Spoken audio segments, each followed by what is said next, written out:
बातमीतील घटनेच्या वास्तविकतेची तुलना थेट पाहत रहा सांगली अपडेट।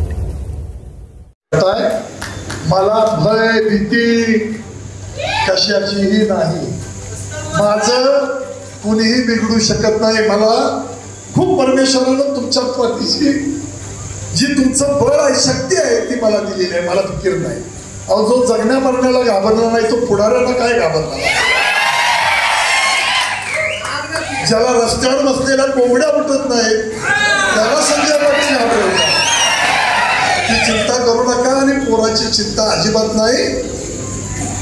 त्याचं नशीब घेऊन तो जन्माला आला असेल त्याला क्लिअर सांगितलंय, लोकांसाठी आयुष्य घालवायचं आहे। मधल्या काळात त्याने एका गोष्टीचा उल्लेख केला, कारखान्याच्या अडचणी होत्या, खर्च खूप झालं, एवढ्या मोठ्या पदावर काम करत होतो, हजारो कोटीची टेंडर या जिल्ह्यात आणली, पण एका कॉन्ट्रॅक्टरनं सांगितलं ना की संजय पाटलाला पैसे दिले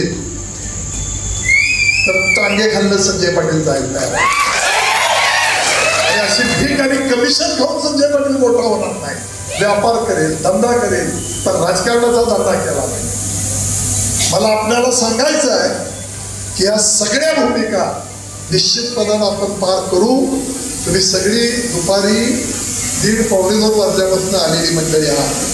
काही माणसं लग्नीला उठली, तरुण पोरं खुर्च्या जागा मिळायची नाहीत म्हणून उठली नाहीत। तुम्हाला एक शब्द देतो, एक वचन देतो की जो निर्णय आपल्याला करायचा त्यावेळी तुमच्याशी निश्चितपणानं बोलेल, पण आता निवडणुकीच्या तयारीला लागा। तुम्ही पक्ष, पार्टी, चिन्ह, झेंडा इकडे बघू नका। आपल्याला आपल्या पद्धतीनं पुढे जायचं आहे, एवढं डोळ्यापुढे ठेवा।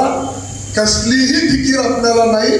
तुमच्यासाठी निश्चितपणानं इथनं पुढचं आयुष्य हे जनतेसाठी आणि कार्यकर्त्यासाठी असेल, हे अभिवचन तुम्हाला द्यायला मी या ठिकाणी उभा आहे।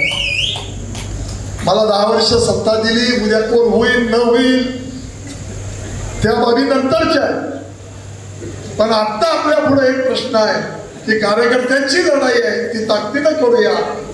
आता आरक्षण पडते, आरक्षण पडले की आपण उमेदवार ठरवून कामाला लागूया, एवढी आपल्याला विनंती करतो। जेवायला सगळ्या मंडळींना विनंती आहे, आपल्या जीवनात बानूरगडचा बोगदा पास झाला नव्हता। बानूरगडच्या बोगद्याचा पास करून त्या असणाऱ्या कॉन्ट्रॅक्टरला दर देऊन ती कामं करायला लावून आणि आपण पहिल्यांदा आणलं ते नागदच्या ओढ्यात आणलं, बरोबर आहे का? कधीही सोशल मीडिया असेल, प्रिंट मीडिया असेल किंवा आमच्याकडच्या काही बाबी असतील, इलेक्ट्रॉनिक मीडिया असेल, कधीही सांगितलं नाही की मी हे केलं, मी केलं म्हणेल तर त्या दिवशी मला गर्व आला, दर्प आला, अहमपणा आला, तो येता कामा नये। या लोकांनी मला हे बळ दिलंय, त्यांच्यासाठी काम करणं माझं कर्तव्य आहे, हे समजून केलं। प्रमोद आप्पा, तू म्हणालास, एकदा नव्हे 1000 वेळा लोकांनी सांगितलं की आपण केलेल्या कामाचे नारळ दुसरे वाढवत आहे। मी माझं कर्तव्य मानलं की हे काम मला लोकांनी खासदार केलं, मला राज्यातले मुख्यमंत्री असतील, मंत्री असतील, मला मदत करताय तालुक्याच्या विकासासाठी, ते आपलं कर्तव्य म्हणून केलं। काय नॅशनल हायवेची कामं झाली, ताकारी, टेंबू, म्हैसाळ, 7-7, 8-8 हजार कोटीच्या आपण या सगळ्या भूमिका घेतल्या आणि त्याला मान्यता घेतली, पैसे आणले। राज्यापुढे अडचण होती, केंद्रातनं पैसे आणले, 2091 कोटी पहिल्यांदा म्हैसाळला आणले, जतपर्यंत पाणी नेलं। त्याच्या आधी काही मंडळींनी निश्चित काम केलं, मी नाकारत नाही, पण योजना पूर्णत्वाला नेताना ज्या काय अनुशेषाच्या बाबी होत्या त्या अडचणीच्या होत्या, त्याला मार्ग काढले। देवेंद्र फडणवीसांनी मला कृष्णा खोऱ्याचंही उपाध्यक्षपद दिलं होतं, दोन्ही गोष्टीचा समन्वय ठेवला, वरून पैसे आणले आणि या सगळ्या बाबी पूर्ण केल्या, त्याचा अभिमान माझ्या मनामध्ये आहे। आजकालची परिस्थिती आपण पाहतो, कोण कुणावर बोलतोय, काय चाललंय, कुणाला कुणाचं ताळमेळ नाही, काय, ह्या सगळ्या अवस्थेमध्ये माझ्यासारख्या मनाची निश्चितपणाने घुसमट होतो। पण मी तुम्हाला आज शब्द देतो, तुम्ही जे म्हणताय ना, तुम्हाला पक्ष मानून आम्ही काम करतोय, तुम्ही म्हणाल ते धोरण मी आज तुम्हाला शब्द देतो, कार्यकर्ता हा माझा पक्ष आहे, कार्यकर्ता म्हणून त्या पक्षाचं आपण काम करू, नाहीतर आपली विकास आघाडी आहे.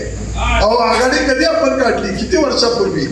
मगाशी कवडग्याचं एक जाधव इथं बसले होते, बैलपुली आपल्याला आपला तासगावचा गावडे कुठं आहे तेव्हा तो बिचारा बैलपुली काम करत होता, प्रत्येक मोर्चाला हजर आहे. आमच्या कवडग्याचे जाधव कुठे गेले? आजारी माणूस आहे, मुलगा वारला, माने कुठे गेलेत? आपले मिस्त्री तुमचा जाधव कुठे गेले? तन मन धन अर्पण सगळं करून संजय पाटील तुमच्या बरोबर असेल, हा विश्वास तुम्हाला देतो. पक्ष, चिन्ह, सत्ता, पैसा, संस्था काही नसताना आपण संघर्ष केलाय. आता तर तुमचं एवढं मोठं बळ आहे. 1995 सालच्या विधानसभेला आबा उभा, डॉक्टर भाऊ आबा उभारले होते, दिनकर आबा. फार मोठ्या फरकाने आपला पराभव झाला. 97 साली जिल्हा परिषद लागली. आज सांगतो, आदाटे नावाचे आपल्याकडे तहसीलदार,